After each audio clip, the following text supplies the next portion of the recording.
പിതാവിന്റെയും പുത്രന്റെയും പരിശുദ്ധാത്മാവിന്റെയും നാമത്തിൽ. അമ്മേ പരിശുദ്ധ അമ്മേ, അമ്മേ പരിശുദ്ധ ദൈവമാതാവേ, കൃപാസനത്തിലൂടെ ഞങ്ങൾക്കും ഞങ്ങളുടെ ദേശത്തിനും അമ്മ മധ്യസ്ഥം തേടിത്തന്ന എല്ലാ അനുഗ്രഹങ്ങൾക്കും കൃപകൾക്കും ഞങ്ങളിപ്പോൾ ഹൃദയം നിറഞ്ഞ നന്ദി പറയുന്നു.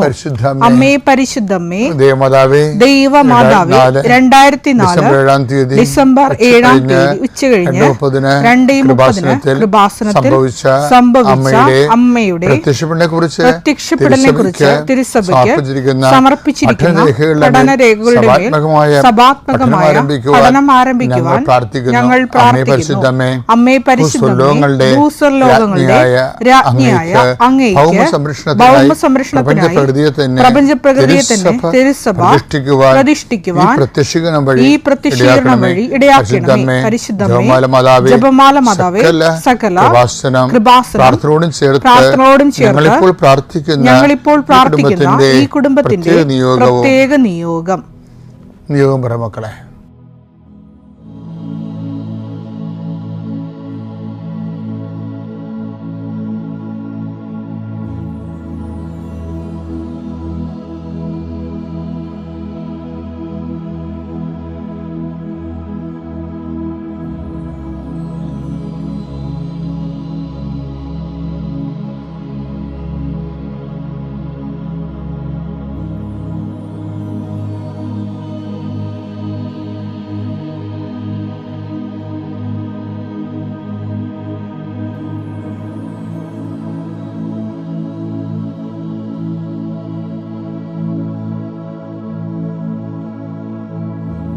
അമ്മയുടെ പ്രത്യക്ഷീകരണത്തിന്റെ ഈ അനുഗ്രഹവേളയിൽ ഞങ്ങൾക്ക് സാധിച്ചു തരുവാൻ കനിയണമേ. ആമേൻ. കർത്താവേ, നിന്റെ വിശുദ്ധ പൗരോഹിത്യത്തെ മഹത്വപ്പെടുത്തണമേ. കർത്താവേ, സഭയിലുള്ള സാന്നിധ്യം പ്രകടമാക്കണമേ. 40 വർഷം ഞാൻ അർപ്പിച്ച കൃപാനയുടെ യോഗ്യതയാണ് കൃപാസന അൾത്താറെ ജീവനോടെ പ്രത്യക്ഷപ്പെട്ട പരിശുദ്ധ അമ്മയുടെ മാധ്യസ്ഥത്തിലെ ഞാൻ മക്കളെ ആശീർവദിക്കുന്നു. ഈശോയെ, എവിടെയെങ്കിലും യാത്ര ചെയ്യുന്ന മുമ്പ് ഇതൊന്ന് കൂടിയിട്ട് പോണവരുണ്ട്. ഈശോയെ, അവർ മക്കളുടെ ഇന്നത്തെ മുഴുവൻ യാത്രകൾ ഞാൻ അങ്ങേക്ക് ഏൽപ്പിക്കുന്നു. അവരുടെ കണ്ണുനീര് ഉപ്പണം കർത്താവേ. അവർ പോകുന്ന ഇടങ്ങളിൽ നീ അവിടെ കൂടെ പോകണം. പലരും ഒറ്റക്കാണ്, പലരും അവർ ഒറ്റക്ക് പോയിട്ട് നടക്കാത്ത പല കാര്യങ്ങൾക്ക് വേണ്ടിയാണ് പോണത്. ഓഫീസിലായാലും കോളേജിലായാലും സ്കൂളിലായാലും പരീക്ഷയ്ക്കായാലും ജോലിക്കായാലും ഇൻ്റർവ്യൂവിനായാലും മറ്റ് റവന്യൂ ആയിട്ടുള്ള കാര്യങ്ങൾക്കായാലും കർത്താവ് അങ്ങയുടെ മക്കൾ പോകുന്ന ഇടങ്ങളിലെല്ലാം I come with wherever you go മുഖത്തെ ആവേശപ്പെടുത്തുന്ന അങ്ങയുടെ അഭിഷേക വചനമാണ്. നീ എവിടെ പോയാലും ഞാൻ നിലവുണ്ടാകും. കർത്താവെ, ഞങ്ങൾ ആഴമായത് വിശ്വസിച്ചുകൊണ്ട് കർത്താവ് ഈ മക്കൾ നിന്നെയും കൊണ്ടുപോകാൻ ഇടയാക്കണമേ. അമ്മേ പരിശുദ്ധമേ, സമയത്തിൻ്റെ അധികാരി സഞ്ചാരി മാതാവേ, അങ്ങയുടെ മക്കളുടെ കൂടെ സഞ്ചരിക്കണമെന്ന് പ്രാർത്ഥിക്കുന്നു. പിതാവും പുത്രനും പരിശുദ്ധാത്മാവുമായ സർവ്വേശ്വര എന്നേക്കും ആമേൻ. വിശ്വാസ പ്രമാണം. സർവശക്തനായ പിതാവും ആകാശത്തിന്റെയും ഭൂമിയുടെയും സൃഷ്ടാവുമായ ദൈവത്തിൽ ഞാൻ വിശ്വസിക്കുന്നു. അവിടുത്തെ ഏകപുത്രനും ഞങ്ങളുടെ കർത്താവുമായ ഈശോമിശിഹായിലും ഞാൻ വിശ്വസിക്കുന്നു.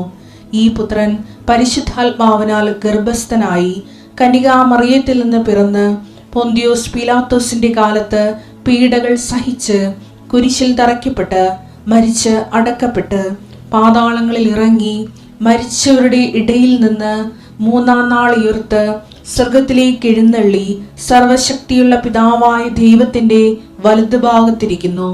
അവിടെ നിന്ന് ജീവിക്കുന്നവരെയും മരിച്ചവരെയും വിധിക്കുവാൻ വരുമെന്നും ഞാൻ വിശ്വസിക്കുന്നു. പരിശുദ്ധാത്മാവിലും ഞാൻ വിശ്വസിക്കുന്നു. വിശുദ്ധ കത്തോലിക്കാ സഭയിലും പുണ്യവാന്മാരുടെ ഐക്യത്തിലും പാപങ്ങളുടെ മോചനത്തിലും ശരീരത്തിന്റെ ഉയർപ്പിലും നിത്യമായ ജീവിതത്തിലും ഞാൻ വിശ്വസിക്കുന്നു. ആമേൻ. സ്വർഗ്ഗസ്ഥനായ ഞങ്ങളുടെ പിതാവേ, അങ്ങയുടെ നാമം പൂജിതമാകണമേ. അങ്ങയുടെ രാജ്യം വരണമേ. അങ്ങയുടെ തിരുമനസ് സ്വർഗത്തിലെ പോലെ ഭൂമിയിലും ആകണമേ. അന്നു വേണ്ടുന്ന ആഹാരം ഇന്ന് ഞങ്ങൾക്ക് തരണമേ. ഞങ്ങളോട് തെറ്റ് ചെയ്യുന്നവരോട് ഞങ്ങൾ ക്ഷമിക്കുന്നത് പോലെ ഞങ്ങളുടെ തെറ്റുകൾ ഞങ്ങളോടും ക്ഷമിക്കണമേ. ഞങ്ങളെ പ്രലോഭനത്തിൽ ഉൾപ്പെടുത്തരുതേ, തിന്മയിൽ നിന്ന് ഞങ്ങൾ രക്ഷിക്കണമേ. ആമേൻ. നന്മ കഴിഞ്ഞ് മറിയമേ സുസ്ഥി, കർത്താവ് അങ്ങയുടെ കൂടെ സ്ത്രീകളിൽ അങ്ങ് അനുഗ്രഹിക്കപ്പെട്ടവളാകുന്നു. അങ്ങയുടെ ഉദരത്തിൻ ഫലമായി ഈശോ അനുഗ്രഹിക്കപ്പെട്ടവനാകുന്നു. പരിശുദ്ധ മറിയമേ, തമ്പുരാന്റെ അമ്മേ, പാപികളായ ഞങ്ങൾക്ക് വേണ്ടി ഇപ്പോഴും ഞങ്ങളുടെ മരണസമയത്തും തമ്പുരാനോട് അപേക്ഷിക്കണമേ. ആമേൻ. എൻ്റെ പ്രിയപ്പെട്ടവരെ, നമ്മൾ ഇന്നലെ അജ്ഞാത പരിശീലനം കണ്ടില്ലേ? അതിനെക്കുറിച്ച് പറഞ്ഞു നിർത്തിയതാണ്.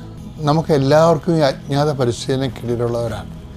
നമ്മൾ ശ്രദ്ധിച്ചിട്ടില്ലെന്ന് മാത്രമേ ഉള്ളൂ. നമ്മൾ അതിന് പകരം ആ സമയത്തൊക്കെ ഞാൻ പ്രാർത്ഥിച്ചല്ലോ, ഞാൻ ആത്മീയമായി ജീവിച്ച് കർത്താവിനോട് ചേർന്ന് ജീവിച്ചിട്ട് എനിക്ക് ഇങ്ങനെയൊക്കെയല്ല സംഭവിക്കണമെന്നൊക്കെയാണ് നമ്മൾ പറഞ്ഞ് അജ്ഞാത പരിശീലനത്തിൻ്റെ നിറം കെടുത്തിക്കളെ. അപ്പോൾ ഈ അജ്ഞാത പരിശീലനം എന്താണെന്നറിയാമോ? അതായത് ഉദാഹരണത്തിന് ആ ഗോലിയത്ത് വരുന്നില്ലേ, രാക്ഷസൻ. അപ്പോൾ ഇസ്രയേലിലുള്ള എല്ലാ ക്യാപ്റ്റന്മാരും ബ്രിഗേഡിയർമാരും എല്ലാം അവർ ലീവ് എടുത്ത് വീട്ടിൽ പോകും.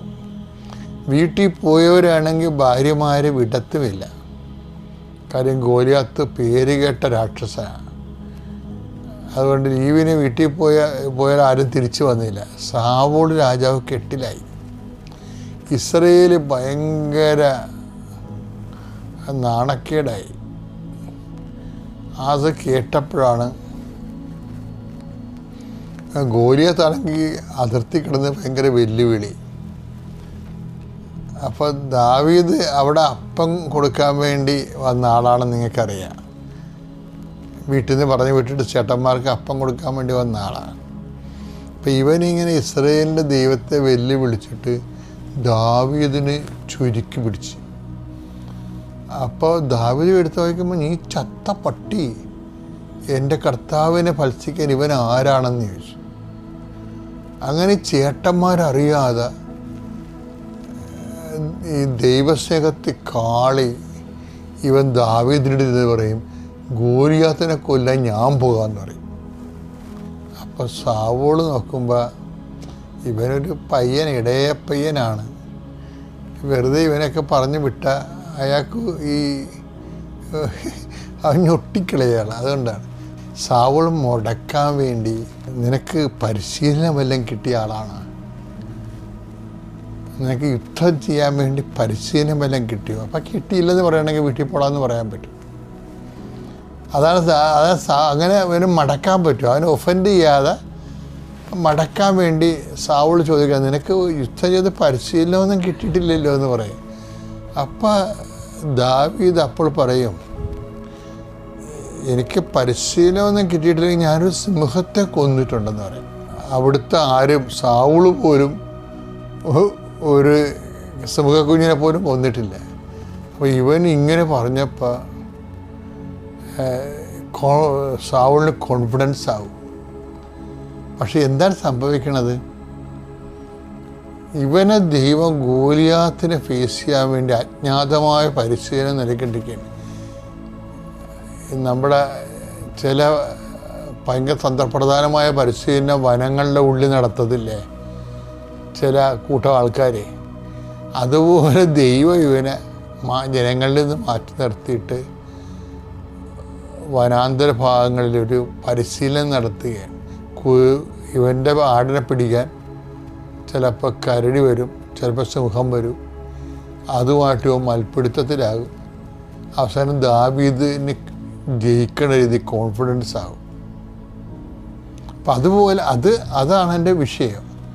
അപ്പോൾ ഇതുപോലെ നമ്മൾക്കും കോൺഫിഡൻസ് കിട്ടാൻ വേണ്ടി ദൈവം അജ്ഞാതമായ പരിശീലനം നമുക്ക് നൽകുന്നതാണ് നമ്മളുടെ ക്ലേശങ്ങളെന്ന്. അജ്ഞാത പരിശീലനമാണ് ഓരോ ക്ലേശങ്ങളും. അപ്പോൾ ഒരു ക്ലേശം നമ്മളുടെ കടന്നു പോകുമ്പോൾ നിങ്ങൾ ഓർക്കണം, ദൈവമാണ് എന്നെ പരിശീലിപ്പിക്കണത്. ഭാവിയിൽ ഈ സാക്ഷ്യ ജീവിതത്തിന് ഇതാവശ്യമായി വരും എന്ന് പറഞ്ഞ് ദൈവത്തിന് നന്ദി പറയണം. അല്ലാതെ എനിക്കിങ്ങനെ സംഭവിച്ചതല്ല, ദൈവനോട് ഇങ്ങനെ ചെയ്തല്ല എന്നൊക്കെയുള്ള ഒരു വിവരക്കേടൊന്നും പറയരുത്. കാര്യം ഇത് വളരെ സീരിയസ് ആയിട്ട് നമ്മൾ അജ്ഞാത പരിശീലനം ദൈവം നടത്തുമ്പോൾ ദൈവ പൈതലാണ് നീയെങ്കിൽ നിനക്ക് പെട്ടെന്ന് മനസ്സിലാകും. ജഡിക സന്താനമാണെങ്കിൽ പെട്ടെന്ന് മനസ്സിലാവത്തില്ല.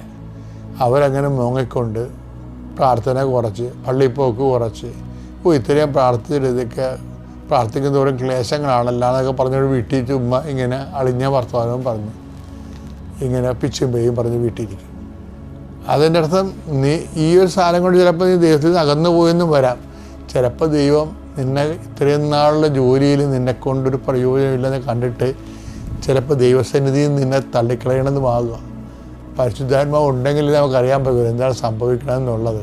ഇങ്ങനെയുള്ളവർക്ക് പരിശുദ്ധം പ്രവർത്തിക്കാനും പാടാണല്ല. അപ്പം ജഡിക സന്താനമല്ലാതെ സത്യസന്ധമായ ദൈവത്തെ ഫോളോ ചെയ്ത് മുന്നോട്ട് പോകാൻ അജ്ഞാത പരിശീലനങ്ങൾ നടക്കുമ്പോൾ അത് മനസ്സിലാക്കാനുള്ള പരിശുദ്ധാത്മാവ് കിട്ടാൻ വേണ്ടി നമുക്ക് പ്രാർത്ഥിക്കാം. പിതാവിൻ്റെയും പുത്രൻ്റെയും പരിശുദ്ധാത്മാവിൻ്റെ നാമത്തിൽ. എനിക്ക് പൈൽസിൻ്റെതായിട്ട് കുറച്ച് കാര്യം ഞങ്ങൾ എപ്പോഴും ഫീൽഡിലാണ്. അപ്പോൾ എനിക്ക് കുറച്ചൊരു ബുദ്ധിമുട്ട് തോന്നിയപ്പോൾ കുറച്ചാളായിട്ടുണ്ട്. പക്ഷെ അന്നത്തെ ദിവസം എനിക്ക് കലശമായിട്ടുള്ള ഒരു ബുദ്ധിമുട്ട് തോന്നി. ഞാൻ ഇവിടെ ഇങ്ങനെ തൈലം യൂസ് ചെയ്യുന്നതും കാര്യങ്ങളൊക്കെ അറിയാം, ഉപ്പ് യൂസ് ചെയ്യാം. പക്ഷേ അതിൻ്റെ കാര്യങ്ങളിലോട്ട് എത്രത്തോളം ഇതെന്തെന്ന് അറിയില്ലെങ്കിൽ പോലും ഞാൻ വിശ്വാസ പ്രമാണം ചൊല്ലി അതെടുത്ത് തേച്ചു. എനിക്ക് ശരിക്കും പറഞ്ഞാൽ അത്ഭുതം എന്ന് പറയുമ്പോൾ എനിക്ക് വേദന എല്ലാം മാറി. ഭയങ്കര ഒരു അത്ഭുതം തന്നെയായിരുന്നു എനിക്ക് തന്നെ ഫീൽ ചെയ്തത്. അത് വലിയൊരു സാക്ഷ്യമാണ്. അതുപോലെ തന്നെ ഈ ജനുവരി ഞാൻ ഡിസംബർ 20 ഉടമ്പടി എടുത്തത്. പക്ഷേ ഈ ജനുവരി മാസം തുടങ്ങിയിട്ട് എനിക്ക് പകുതി ദിവസങ്ങളായപ്പോൾ തന്നെ ആകെ ചെയ്യാൻ പറ്റിയത് 30,000 രൂപയുടെ ബിസിനസ്സാണ്. അപ്പോൾ എൻ്റെ ബ്രാഞ്ചിൽ പറയുകയുണ്ടായി മീറ്റിങ്ങിൽ, നിങ്ങൾക്ക് ഈ മാസം ടാർഗറ്റ് 2.5 ആണ്, അതായത് 2.5 ലക്ഷം എമൗണ്ട് ഞങ്ങൾ ക്ലോസ് ചെയ്യണം. കാര്യം അത് പഴയ ലീഡ്സ് വെച്ചിട്ട് നോക്കാൻ പറ്റത്തുള്ളൂ. പക്ഷേ 2.5 ലക്ഷം എമൗണ്ടിൽ ഞാൻ 22 ചെയ്തത് 30,000 രൂപയാണ്. എൻ്റെ താഴത്തുള്ള അഡ്വൈസേഴ്സ് അത്രയും ചെയ്യാനായിട്ട് പ്രാപ്തരല്ല. ഞാൻ തന്നെ ഓടിയെന്ന് എഫോർട്ട് എടുത്ത് ചെയ്യണം. പക്ഷെ ആ സമയം അത്ഭുതം എന്ന് പറയട്ടെ, 20 ആയപ്പോൾ നമ്മുടെ കൂട്ടത്തിലുള്ള ഒരു അഡ്വൈസർ ലേഡി വിളിച്ചിട്ട് പറഞ്ഞു, മാഡം വരുമോ, ഞാനൊരു ഫ്രീ ടൈമാണ്, നമുക്ക് ആക്ടിവിറ്റീസിക്ക് ഇറങ്ങാം. ഞാൻ ഓർത്ത് ഇവരെന്താ എന്നെ ഇങ്ങനെ വിളിക്കുന്നവർ ഇറങ്ങാത്തവരാണ്. പക്ഷേ സന്തോഷത്തോടെ ഞാൻ അവരുടെ കൂടെ ആക്ടിവിറ്റീസിക്ക് ഇറങ്ങി. അവരതും കഴിഞ്ഞ് പോയി. ഞാൻ ആ ലീഡ്സ് എടുത്തു. ഇന്ന് ചെന്ന് സംസാരിച്ചു, ബാക്കി ഫോളോ അപ്പ് ചെയ്തു. UK നാളെ പോകാനിരിക്കുന്ന ഒരു കസ്റ്റമറാണ്. എനിക്ക് ബാക്കി എമൗണ്ട് കൂടെ 2.2 കിട്ടണം. ഞാൻ മാതാവിനോട് പ്രാർത്ഥിക്കാൻ തുടങ്ങി.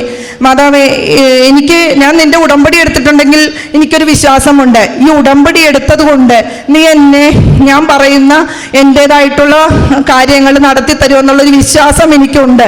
അതുകൊണ്ട് തന്നെ എനിക്ക് ഈ പറഞ്ഞ കാര്യം ഈ മാസം ജനുവരിയിൽ എനിക്ക് തൃശ്ശൂർ വെച്ചിട്ട് ഒരു കോൺക്ലേവ് മീറ്റിംഗ് ഉണ്ട്. അതിൽ ഞങ്ങൾക്ക് പാർട്ടിസിപ്പേറ്റ് ചെയ്യണമെങ്കിൽ 2.5 ലക്ഷം ചെയ്താലേ ഞങ്ങൾക്ക് പോകാൻ പറ്റത്തുള്ളൂ. 3 LMസിനെയും ആക്ടിവിറ്റി ചെയ്യണം. പക്ഷെ അത് 20 23 ആയിട്ടും എനിക്ക് എത്തിയിട്ടില്ല, മറ്റുള്ളവരും ആയിട്ടില്ല. പക്ഷെ ഞാൻ ഓർത്തു, മാതാവ് എനിക്ക് സാധിച്ചു തരും, എന്താണെങ്കിലും സാധിച്ചു തരും. ഞാൻ ഉടമ്പടി എടുത്തിട്ടുണ്ടെങ്കിൽ ഒന്നിനെപ്പറ്റിയും ടെൻഷൻ അടിക്കണ്ട എന്നുള്ളൊരു ചിന്തയാണ് എന്നിൽ വന്നത്. ഞാൻ ഈ കുവൈറ്റിലും UK പോകാനിരിക്കുന്ന കസ്റ്റമറെ പോയി കണ്ടു. ഒരു പിറ്റേ ദിവസം UK പോകും. പക്ഷെ തലേ ദിവസം ഞാൻ സന്ധ്യയ്ക്ക് എന്ന് മാനേജർ വിളിച്ചു പറഞ്ഞു, മായ മാത്രം പോയാൽ മതി, സംസാരിച്ച് നോക്കെന്ന് പറഞ്ഞു. ആ കസ്റ്റമർ റിട്ടയർ ആയിരിക്കുന്ന പ്രായമാണ്, ഏജ് അത്രയുമായി. അവർ ചെയ്യത്തൊന്നുമില്ല. മായ സംസാരിച്ച് നോക്കൂ, കിട്ടിയാണെങ്കിൽ മായക്ക് നല്ല കാര്യമെന്ന് മാത്രം പറഞ്ഞു. ഞാൻ അവിടെ ചെന്ന് പ്രാർത്ഥിച്ചു. അപ്പം ഞാൻ ഈ ഉടമ്പടി എടുത്തതിന് ശേഷം ജോലിക്ക് ഇറങ്ങുമ്പോൾ ഞാൻ മനസ്സിൽ പറയാറുണ്ടായിരുന്നു, ഉടനടി സാക്ഷ്യം തരുന്ന മാതാവേ, നീ ഉടനടി എനിക്കും ഒരു സാക്ഷ്യത്തോടു കൂടി വലിയൊരു ക്ലോസിംഗ് തരണമേ എന്ന് ഞാൻ പ്രാർത്ഥിക്കാറുണ്ടായിരുന്നു. അതുപോലെ അന്നത്തെ മാസം എന്നെ ഒറ്റക്കാണെങ്കിലും നടത്തിച്ചു, വലിയ വലിയ കാര്യങ്ങൾ നടത്തിച്ചായിരുന്നു.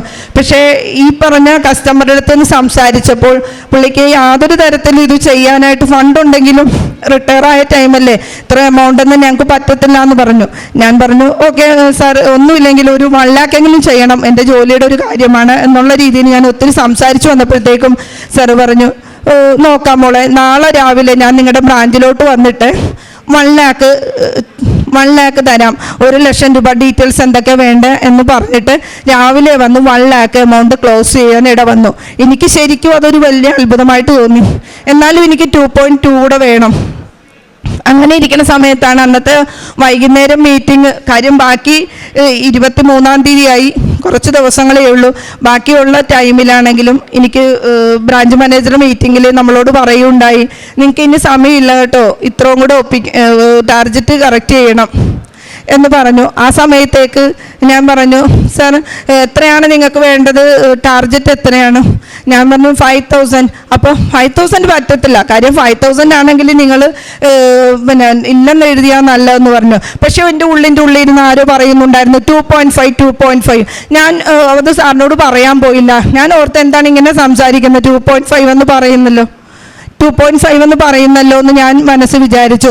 പക്ഷേ അപ്പോഴത്തേക്ക് ഞാൻ 7 o'clock ആയപ്പോഴത്തേക്കും വീട്ടിലോട്ട് പോകാനിറങ്ങിയ സാറ് പറഞ്ഞു, നമ്മുടെ ഒരു അഡ്വൈസർ, അവർ ഇതുവരെ അങ്ങനെ മറ്റേ ആദ്യത്തെ അഡ്വൈസറിനെ പോലെ തന്നെ മനസ്സിൽ മാതാവ് ഇടപെട്ടുണ്ട് തന്നെ അവരെ കൊണ്ട് കൂടുതലായിട്ട് പുറത്തോട്ട് വർക്കിനിറങ്ങിയിട്ട് എന്നോട് പറഞ്ഞു, ഇങ്ങനെ ഒരു അഡ്വൈസർ വൈകുന്നേരത്തേക്ക് ഒരു കോൾ എടുത്തിട്ടുണ്ട്, പിന്നെ അപ്പോയിൻമെൻ്റ് ഉണ്ട്, വരുന്നുണ്ടോ മായെന്ന് ചോദിച്ചു. ഞാൻ പറഞ്ഞു സാറ് പോയാൽ മതി, എനിക്ക് ഈവനിങ് പറ്റത്തില്ല എന്ന് പറഞ്ഞ്. പക്ഷേ ഈ അഡ്വൈസറെ ഞാൻ വിളിക്കാൻ ഇടവന്നപ്പോൾ അഡ്വൈസർ പറഞ്ഞതാണ്, മാഡത്തിനെയും കൂടെ തൃശ്ശൂർ മീറ്റിങ്ങിൽ എനിക്ക് പങ്കെടുപ്പിക്കണം. അപ്പം മാഡം ഞങ്ങൾ വർക്ക് അപ്പോയിൻമെൻ്റ് എടുത്ത് ക്ലോസ് ചെയ്താലേ നടക്കത്തുള്ളൂ, നമുക്കത് കിട്ടും, ഞാനത് എന്തായാലും ട്രൈ ചെയ്യുന്നുണ്ടെന്ന് പറഞ്ഞു. ഞാനത് പോയി വീട്ടിൽ ചെന്ന് ഞാൻ സാധാരണ പോലെ പ്രാർത്ഥിച്ചു. അപ്പോഴും എൻ്റെ മനസ്സിൽ കൂടുതൽ ആൻസൈറ്റിയോ കാര്യങ്ങളോ തോന്നിയില്ല. ഞാൻ ഏൽപ്പിച്ചിരിക്കുന്നത് എൻ്റെ മാതാവിനെയാണ്, അല്ലെങ്കിൽ ഒരു ദൈവശക്തിയാണ്, അത് നടത്തി തരും, ദൈവത്തിൻ്റെ ഹിതം പോലെ നടക്കട്ടെന്ന് മാത്രമേ എനിക്ക് ഉണ്ടായിരുന്നുള്ളൂ. എനിക്ക് ഓവർ ടെൻഷനോ കാര്യങ്ങളോ തോന്നിയില്ല. ഞാൻ അന്ന് കിടന്ന് സുഖമായിട്ട് ഉറങ്ങി. എന്തായാലും ഞാനൊരു ഡേറ്റ് വെച്ചു, ഞാനൊരു കാര്യം മാതാവിനോട് പറഞ്ഞു കേട്ടോ, അതെനിക്ക് വലിയൊരു അനുഭവം തന്നെയാണ്. ഞാൻ ഒറ്റ കാര്യം മാതാവിനോട് പറഞ്ഞു അന്നത്തെ ദിവസം, മാതാവേ ഞാൻ റിപ്പബ്ലിക് ഡേ ആണെങ്കിൽ അതിൻ്റെ മുമ്പായിട്ട് എനിക്ക് വലിയൊരു ഈ പറഞ്ഞ ടാർഗറ്റിന് നീ തികച്ചു തരണം. കാര്യം എനിക്ക് മനസമാധാനത്തോടെ ഇരിക്കണം, ആ തൃശ്ശൂർ മീറ്റിങ്ങിൽ പങ്കെടുക്കണം, അതുപോലെ തന്നെ മറ്റൊന്ന് എൻ്റെ അമ്മയുടെ ആങ്ങളുടെ മോൻ്റെ കല്യാണം, എനിക്ക് ലീവ് എടുക്കണം.